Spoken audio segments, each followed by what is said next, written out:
Hello and welcome to the Merri-Cast, the show that puts you on the fast track to business confidence. Anne Fulton is a bundle of energy. She's the founder and CEO of Fuel50, which helps businesses create career pathways for their employees. She's led the firm's rapid growth to more than 100 employees, or Fuellies as she likes to call them, and raised millions in funding along the way, while supporting a number of world-class brands. Now, this show has featured a few serial entrepreneurs, but with Anne, we have a very real serial multiple entrepreneur. She has been frequently found to be running at least two businesses at the same time during her career. I just can't help myself, she says, as you'll hear. It's in the blood. Anne's from an entrepreneurial family, and her own moment of career awakening came in her teenage years.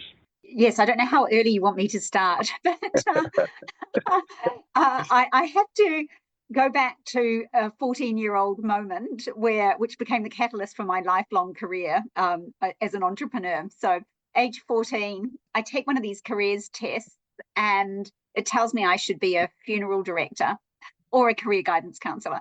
That sparked my mind, and I began a lifelong journey at that moment to create a better careers test than that one. Because I was slightly offended with the funeral director suggestion for my career. But to become, to be able to build a better careers test than that, it took me on a journey of 8 years of university, becoming a registered psychologist, and to have the qualifications to be able to not only understand the science behind it, but to be able to build psychometric assessments. And spent maybe 10 years of my life building psychometric assessments that were all about predicting talent and potential for organizations, doing such a great job that you could have 1,000 people, 3 of them have a tick next to their name and 997 have no tick. They've got a cross next to their name, and that made me extremely unhappy thinking about my lifelong purpose, which was to create a career test that allowed everyone to maximize their talent and potential. So at that moment, I pivoted from the psychometric testing business into what we now have as Fuel50. Right. Now, but when you were doing that early work, as you were embarking from your 14-year-old self, on your life's journey, were you working for other people at that point, or were you always just sort of doing your own thing? Yeah, I think two things. I mean, I'm a workaholic. So, even before I was 14, I probably had, I'd had at least 5 jobs, 2 paper runs, strawberry picking at 5 a.m. in the morning on a truck out there with a whole lot of immigrants. At the weekends, so not afraid of working for sure. And then I probably, as soon as I started working for others, I was spending my spare time building out this career model that became what we have. So couldn't help myself, was meant to do it, but gained some great experiences and learnings in those early years in the recruitment industry, and even as a social worker wannabe. But my opportunity to do good in the world meant different things than rather necessarily working as a social worker. So super helpful, but and valuable learnings. But I think I always had to come back to my mission, which was to create a career matching journeys process that allowed people to absolutely find their futures and create those futures. Okay, so was there a moment, a spark, where you kind of, like, from those various sort of experiences that you had, that you thought, this is it, this is the moment? I mean, you met Joe Mills and you started this together, is that correct? Yes and no, because when I met Joe Mills, I'd already built the Career Assessment Centre and a business called Career Analysts, where we were doing career assessments and coaching. But being the serial entrepreneur that I am, I had 2 businesses at that moment in time. I had my psychometrics business called Talent Technologies, and I brought Joe in to help on the career assessment side of the business. So she was incredibly helpful in that business, and we were thriving, so much so on that career assessment business that we took our career assessments from, we were doing some executive coaching. This is a large global bank, one of the top 20 banks in the world, and we were doing their executive coaching using our assessments for maybe 5 direct reports to the C-suite. And then we did 100 of all the top critical talent in that organization. And next thing you know, we've got 18,000 people using that software across the banking group. So that became our moment to say, okay, we've got a proof point now of real scalability of this solution, of this career assessment solution. And took on some funding at that moment. So that was a real catalyst for us in 2014 or 2013 to take on some funding that allowed us to enter the US market. Okay, yeah, and we'll come on to that in a little bit. I'm interested though, because you described yourself as a serial entrepreneur along the way. I mean, was that always going to be the way for you, or I mean, was there any possibility of you realizing your dream working for other people? I mean, were you always going down that entrepreneurial route, or did it just suddenly hit you that might be the better way at some point? Yes, no, 100%. I was, I have the curse of being an entrepreneur. I cannot help myself. Most of my siblings, I'm one of 5. None of us work for anyone else. So it's in our DNA. And, as an example, in my mid-20s, I had a consulting business, which was my own business, doing psychometric assessments and consulting to organizations around their workforce. But on the sideline, I also had, when my babies were born, I created a children's clothing company with a girlfriend who was a designer, and we were marketing and selling, these cute little baby outfits, around New Zealand. So at that point in time, I had 2 parallel businesses, and that's not been unusual for me to have 2 on the go at once. So I can't help myself. I'm a committed entrepreneur, and it's been fun and challenging. Yeah, so not for you then, the so-called safety of employment. You've never been tempted, you've never seen a job where you just thought, actually, I quite fancy doing that. You've kind of invented your own. No, I agree with you. I always look across the other side of the fence and think, oh my God, that must have been so much easier to have a corporate career with predictability. However, probably since the time I was 23, I've been self-employed. Yeah, okay. Yeah, so I lasted about 2 or 3 years in the corporate world. Yeah. Now you talked about the moment of expansion. Now I've known you for some years as the business has grown, but do you then, in terms of your funding moment where you got the opportunity to then expand in the US, was that the sort of the game changer moment? I mean, was that a lot of entrepreneurs? They operate and they grow, but some do it organically, some take on funding. I mean, was funding the only option for you to do that, or I mean, what made you want to do that? Yeah, I think that's a really good question. So just after we'd had the Westpac banking group across Australasia, so we were already kind of a little bit global, but not long after that, Citigroup found us online, and we had a deal where we were delivering to 28 countries, 30,000 employees using our technology, our career assessment technology. So that was in 2013. That moment of success said, wow, we can, we've got a US based customer now, we can take on the world. So, but to do that, we needed money to create, a US based team. So that took us into the angel investment community. We were pitching, we got taken under the wing of an amazing investment sponsor who helped us, earn, that first investment. And that allowed us, the following year, we expanded the team, and I moved over to the States and built out a US workforce. So 4 in the first year employees over there. So yeah, the angel community absolutely helped empower us both, with the dollars and the funding, but also with this community of amazing entrepreneurs, e.g., the chairman of Xero. You probably all know Xero over here, doing amazing. I could ring him up and get his advice on, how do you tackle, a market like the US? So yeah, amazing community of support. Okay, so I mean, and that's a much underemphasized sort of aspect of getting in funding from outside, is that there is this big network of support. I mean, mentally for you to do that though, was it a big leap sort of in the mindset? Because at the same time as you having this community, then it's not just your baby, it's several people's babies at the same time. Was there a bit of a mindset shift that you had to undergo? I'm sure our listeners would be interested in that. Yes, I think so. I think you can look at that, to me, that community was always really important. I always cared about my investor relations and staying close and keeping them informed and, sharing the journey, but also, having an opportunity to have some great sounding board conversations as part of that. So that partnership, was to me really important. So it's not just about the dollars. It's about that ecosystem that you're tapping into. Maybe they know, for us, we're going after enterprise grade customers. Maybe they know somebody at Walmart or, Boots or whoever it may be. So those kind of that that community was incredibly helpful, and I will be forever grateful to so many folk, that have contributed. But so we did angel rounds, a couple of angel rounds, and then we've done a Series A, which was taking on US money. So that was out of LA, and then a Series B out of Silicon Valley. So starting to play with the bigger parties, the VCs.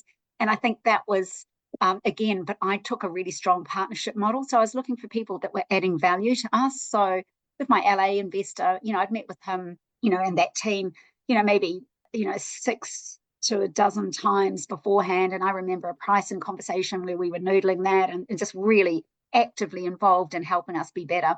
And similarly with my PeakSpan investors out of Silicon Valley, we've got a deep partnership. Talk to them, every 2 weeks, bi-weekly, not fortnightly over there. But, there's always problem solving. There's always ideas. They learn from us and we learn from them. And it's a really powerful, but to me, it's really important that that's seen as a partnership, that we are growing this business together. Yeah. Okay. What's it been like for you as somebody who's been a leader of the business internally? Because the business is sort of growing now. I was looking on your website. You've got over 100 Fuellies, as you call them. That's very different from when you start out. It's you and a laptop, and and then Joe comes along, and then other people come along. I mean, how have you had to adapt in that journey in terms of how you lead and manage people, because you can't be everywhere? No, exactly. It's a real inflection point. And I don't know, one of my, if I talk about my kind of entrepreneurial journey with an analogy, I think of it as whitewater rafting. Where so the whitewater can be pretty exciting and pretty perilous, but everyone's got to put on a life jacket on the team. You put your helmet on, you're better.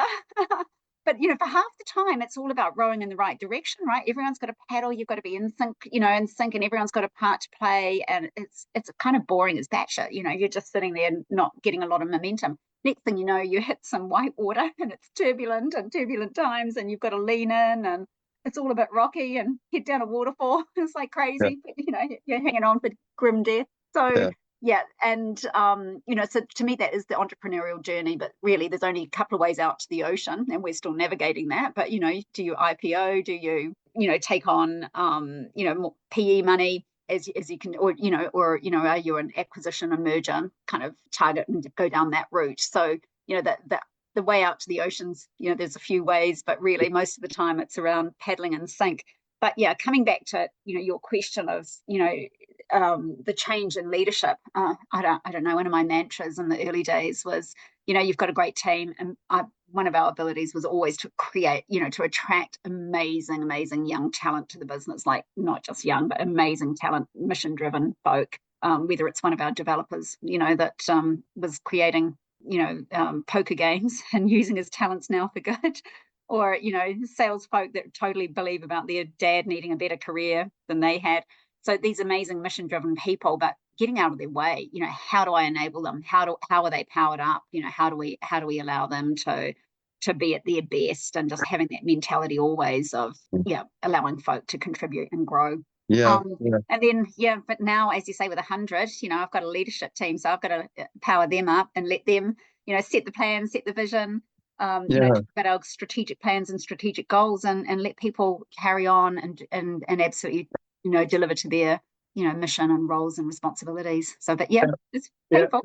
Now, obviously, given, I mean, Fuel 50, you say on your website, you help clients create career pathways and journeys within their organization. There's a bit of pressure on you there, isn't there, in terms of internally within Fuel 50, because obviously the people in the business need to sort of develop and grow as well. Is there a sort of extra pressure on you from that? I take it really personally. So, I mean, our tagline for Fuel 50 is your future, our passion, right? Your future journey. And so for each one of those people on our, on the journey and on our mission with us, care deeply about their experiences.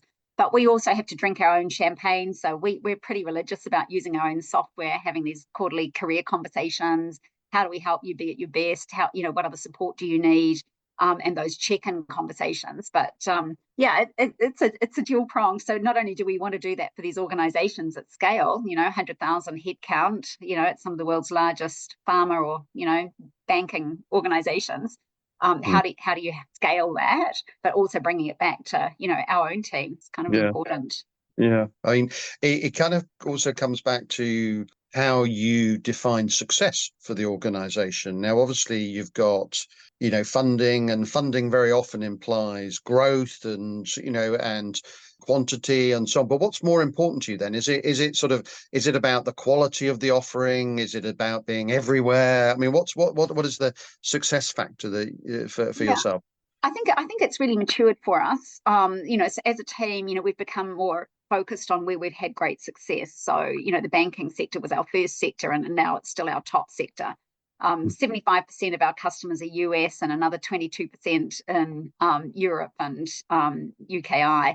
So, we're focusing on those markets, doubling down on our focus on those markets, trying not to be distracted with other markets. And after, 3 industry verticals where we've had a lot of success, so, fin services, and then the kind of life sciences, biotech, pharma sector, and then thirdly, the tech sector. And you've got to ride some of those waves. Tech sector over the last, 12 to 18 months has been challenging. Anyone in tech will know about it. And so, when you've got some of the world's largest organizations, well, we do have Meta as a client, but, you've got some of the world's largest organizations, downsizing and resizing their workforce, it's like, how do you ride that wave and partner with them through those turbulent times too? Yeah, and yes, you've got the challenges, and there'll be other up markets and some down markets, and and so on, and spotting what's what in terms of entrepreneurship, as I don't know whether we call it an art or a science or whatever we call it. I mean, comes with many challenges. I mean, what do you think's been the toughest challenge for you along the way? I mean, what's the thing that you've struggled to master about being an entrepreneur, or maybe still struggling with along the way? I'm just interested in what are the things. Yes, there are certain things you obviously find easy because you've been very successful, but what do you still struggle with? I think I'm going art, science, or curse. You haven't got much choice. If you're an entrepreneur, it's sometimes one of these things that you have to do. To me, I think it's just the constant agility, and that's why we're attracted to it. That is needed. You're walking a tightrope constantly. You just got to hold it together and hold the line, and things may morph and change around you. And it's somehow kind of applying.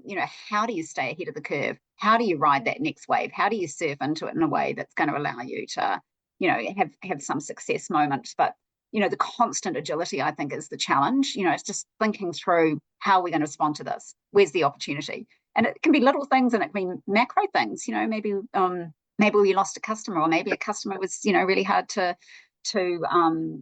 secure and took us longer than we thought, or maybe I lost a key team member, and there's been a couple of times I've cried. When you lose somebody that's so amazing, and it's just like, no, please no. And then you find that you surf out of it and you find somebody else that's also going to be amazing and contribute. So to me, it's that constant agility, always kind of being slightly on the edge, in terms of what's going to come at you next. I have got a funny story though. So this is one of my moments. I can remember sitting in my hotel had this cute little cocktail bar, and it was kind of staffed by these amazing guys with handlebar mustaches. It was really, really cute and quite, comfortable. So I go in there one day, and I must have had a terrible day. And I just, he said, "Oh, how are you? And what do you want to drink?" And I said, "Oh, I don't know, make me something." And he said, "What is it? What's on your mind?" And I'm like, "Oh, I'm just feeling like that whack-a-mole game where I've been whacked, and you pop up again." And so he designed some cocktail for me for my whack-a-mole, day, my moment where I'd, been banged on the head, once too many. But you know what? I don't actually remember what the problem was. I remember that moment, and it gave me a sense of humor, and we carried on and obviously popped our heads up somewhere else. But at that moment in time, it felt painful. So, I think there's tons of those moments, but, it's just like, okay, what are we doing? How are we going to respond? And just have to, absolutely find a solution. So it's constant solution mindset.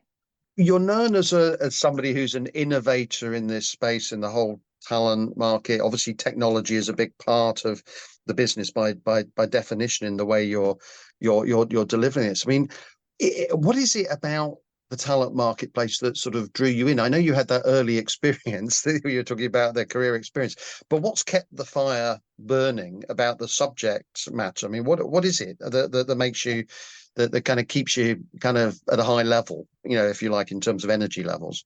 Yes, I mean, I think partly it's been the technology development. So the excitement of seeing, technology grow, and the original vision of what we built is just a little web app, and then seeing the power of, building a development team and seeing, daydreams and visions absolutely come to reality and start to impact, millions of people. So I think that keeps the fire burning for sure. And then just seeing these advances that are coming. So, riding this AI wave right now, there's so many applications, and it's just so exciting about what we can do and what's available to us, and so that keeps it going.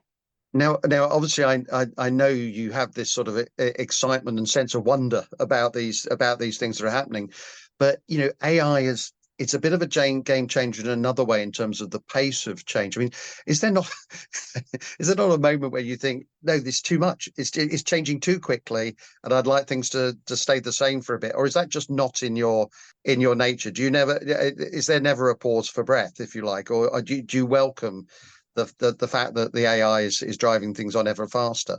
Yeah, it's moving at a rate of change, that is phenomenal. It's so phenomenal. And I think every one of us has got to think, how can we use AI to do what we do better? And if every single person is grappling with that, all we can think about is how do we enable people to be at their best? And I think that we can see it as a threat, for jobs being displaced, but if we can also see it as an opportunity that everyone is better enabled, through some of these generative AI capabilities.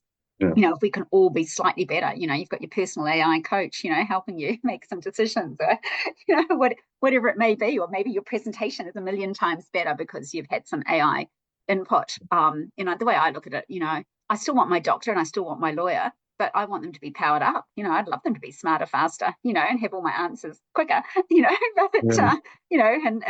the research there at their fingertips that's going to help me with some diagnosis of something, so people are important.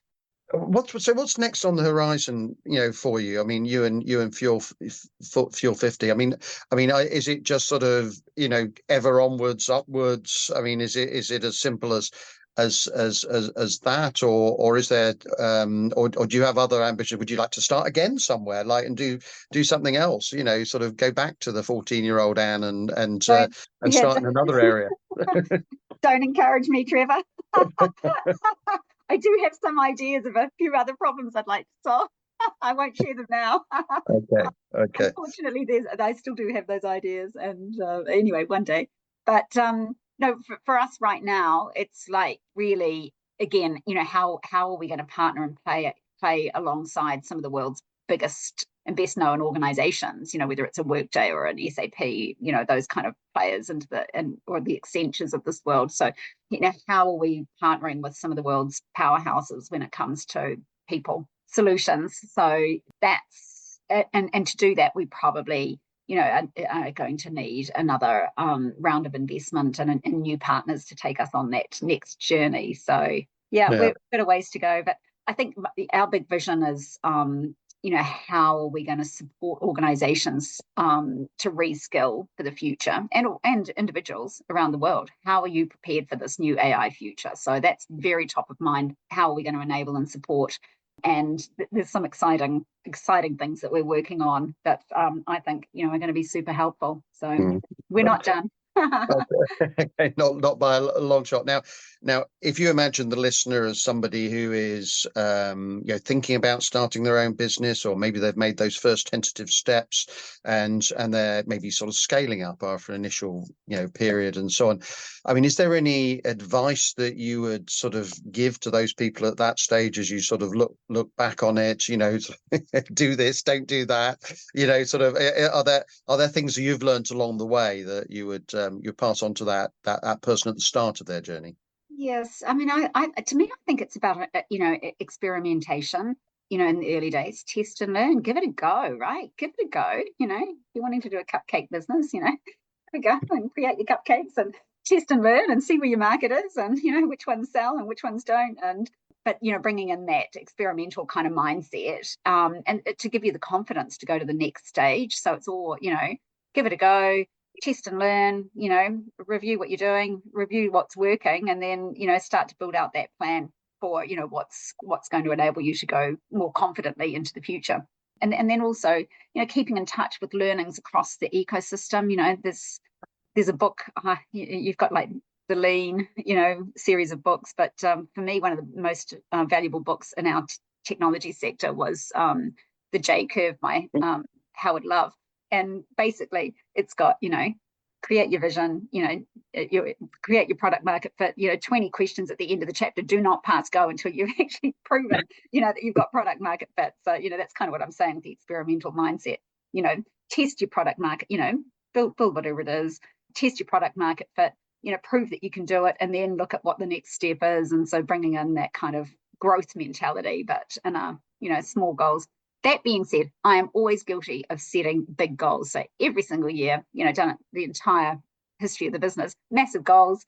Usually we get there 2 years later. Maybe in the early days it was 5 years later, but now it's consistently like 2 year after. We think, we're going to hit that milestone, and then we get there 2 years later. So, but it can, the truth is, you still can make momentum.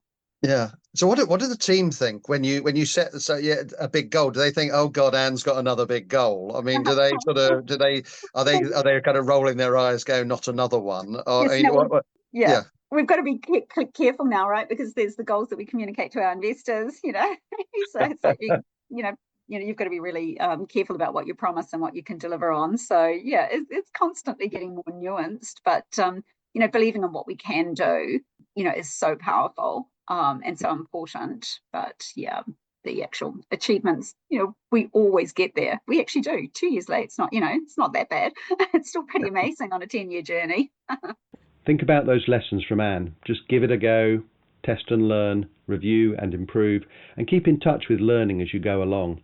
It's all fantastic advice, and I love how Anne loves to set a big goal. Even if it takes a bit longer, you still get momentum. And thank goodness for the world of talent and careers that Anne didn't take up her original career advice and become a funeral director, though I've no doubt she would have brightened up and transformed that sector too. Anne is so full of analogies. I particularly love the one she had about being an entrepreneur is a bit like whitewater rafting, which I can totally relate to.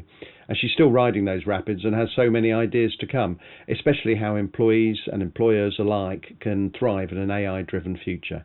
So thank you to Anne, and thank you for tuning in. And if you enjoyed today's episode, we'd love for you to subscribe, rate and review through your usual podcast provider. And if you want to find out more about the Merri-Cast and our business Merri Media, you can find us on LinkedIn. Don't forget to join us for our next episode. But until then, thanks for listening.